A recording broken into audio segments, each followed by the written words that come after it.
Welcome to NFL Picks Week 10. We did pretty good last week. We had Southside Al and Yinta Mama with a 10-3 record. We got one more game to go, the Dallas and Arizona game tonight. I had a 9-4 record with Baller and Drake. Ice Water had an 8-5 record, and then Pop had a 6-7 record with Dread, and Windhawk had a 5-8 record. He is the rebel of the group. What stood out for you this week, man, in the picks? None of this bullshit. I can't figure it out. I'm looking for a Yeah, reason. it's hard to I'm figure looking out. for Steelers over Colts was very disappointing. I thought the Colts would step up. They did not. That surprised me a lot. Jaguars, Raiders. By the skin of my teeth, I take them Jaguars. When Gino said we're going for two, I just walked away. I just walked away. I knew it wasn't going to happen. Bengals, watching the Bengals lose to Chicago. That was bad. All they needed was one stop, and The they, fans deserve better. Fans deserve better. I'm just telling you so. The others, I like the way Seattle was playing. tough team, tough team. I had a Yeah, chance to watch them last night for the first time. Really tough team. yeah, that and Houston surprised me. Then CJ Stroud got hurt, so they kind of put them out. I think it's going to be interesting the rest of the way because I don't think there's one or two teams, even though Buffalo beat Kansas City. I'm not sure there's one or two teams that just make you go, "Wow, that's a Super Bowl contender right there." I Yeah. think there's a lot of questions to be answered, and with that being said, we might see some surprises when we get closer to the postseason. All right. Let's go to our picks for this week, week 10. Las Vegas at Denver. Everybody's going with Denver except Windhawk. I don't know if he saw the game last week and Geno Smith, but the Raiders need a quarterback and a quarterback bad. Let's go to the next game, Atlanta at Indianapolis. I think everybody's going with Indianapolis in this particular game to rebound off that loss in Pittsburgh. I felt that Pittsburgh was going to win that game against Indianapolis because as far back as I remember, Pittsburgh does not lose two games at home in a row. They just don't do it. And so that I was betting on that, and they came through.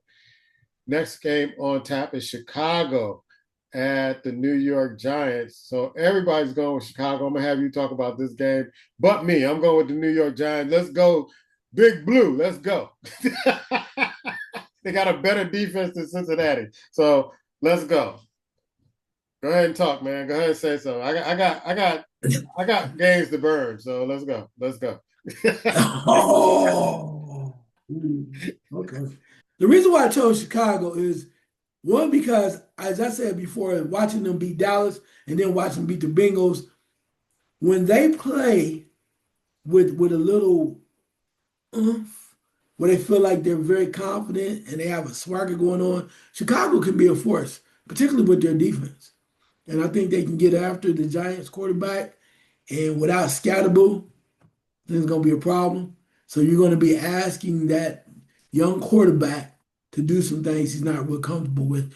And the question is on the defensive end, though, as you mentioned, you said the Giants have a better defense than Cincinnati, but do Yeah, they really? yeah, they Do do.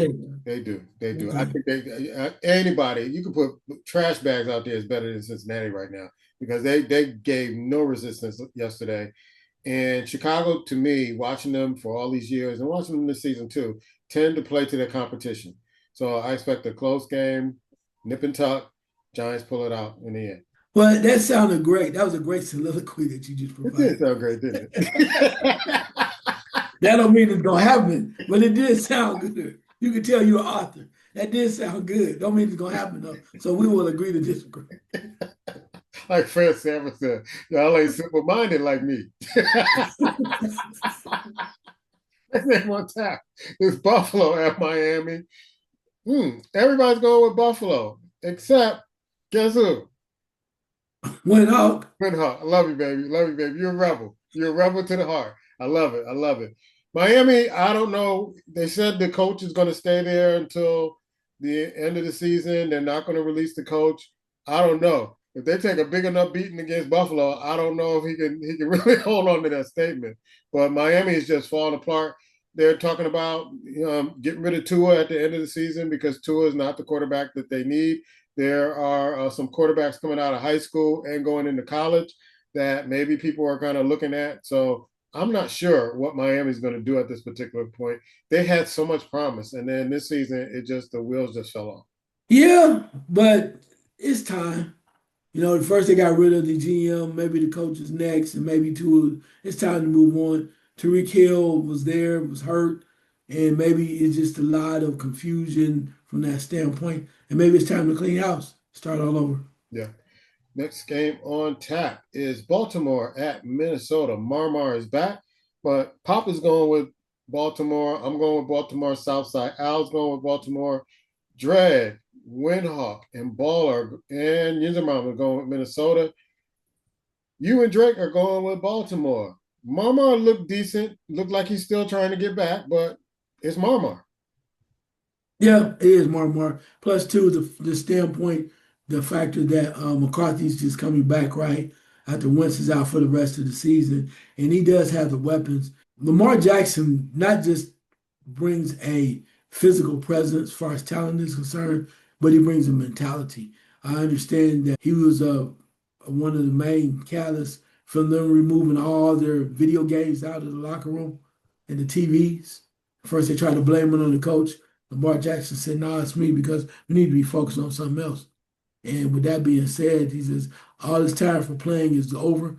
So he requested they remove all the crap out of the locker room. He said people are not taking this serious enough. So when he had that mindset, I think you could tell that from the last game that they played too. It's like he has that different mindset that he wants his team to be ready to go. And if they're ready to go, they can probably play with anybody. He knows that.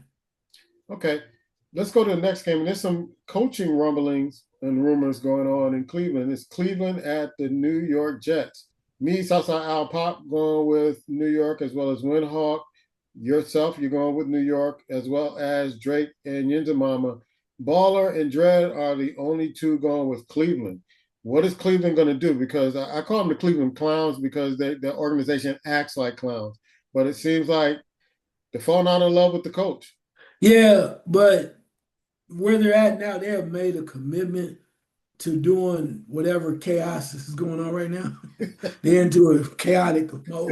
So I think they in it and you're gonna stick with it because the coaches made some decisions that make some people scratch their heads. So you went from having two veteran quarterbacks and two young guys that you drafted, and you said, "Oh, you're gonna let the young guys learn," and then all of a sudden you end up trading both veterans. And now you got one youngster playing the other one. You don't know what's going on. So it seems like they're still in the midst of experiment. So I think that instead of spending more money on a coach, letting him get the rest of his money, then the rest of his contract, I think they're just letting it ride until the wheels fall off, and the wheels are falling off very quickly. So with that being said, I think that's what it is from that standpoint. So I think that's what's happening in Cleveland. As far as the Jets are concerned, we don't know. They had a hell of a comeback victory to win that game. And I hope, and why one of the reasons why I chose them, I hope for their sake that the coach can rally the troops again and they really start to believe in themselves as a football team. Yeah, I believe they had a bye week last week, so they should be rested and ready to go. Next game on tap is New England at Tampa Bay. Southside Al, Drake, and Windsor Mama are going with New England. The rest of us are going with Tampa Bay. I believe Tampa Bay had a bye week also, and I think they should be ready to play. Baker Mayfield should have no problems in Tampa Bay with New England. New England is a very good team. They're a very good team, and they are leading in their division. But I think that Tampa Bay is a better team. Your thoughts? No, I agree with that. I think particularly Tampa Bay at home is going to be a problem. I like New England. I think you saw New England struggle to try to win this last game that they played. On the road is going to be an issue. Tampa Bay does well when you got Baker has a number of receiver options, and I think the defense plays better well too. It's going to be very difficult for May to step up, even though Stephon Diggs played real well. They lost. I think they had Stevenson, their main running back, was out, so you had to do running back by committee. Depends on who's healthy, but I still think the home field advantage will be the reason why Tampa Bay wins. All right. Next game on tap is New Orleans at Carolina. Everybody's going with Carolina. They had an impressive win against Green Bay in Lambeau. Didn't expect that to happen, but they did.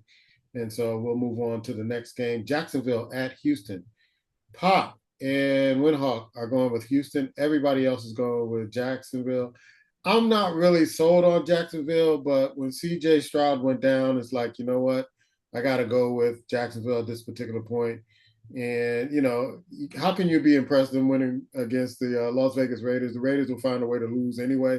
But Jacksonville has to show me something this particular week. Any thoughts on Jacksonville? Well, like I said, I chose them last week. They got me by. This week, as you said, without Stroud, I think that Houston's a different team.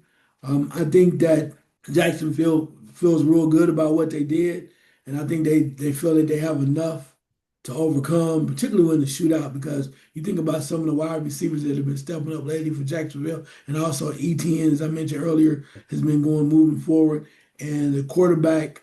I saw something yesterday, or actually the game that they won recently, where Lawrence did something I haven't seen him do in a while.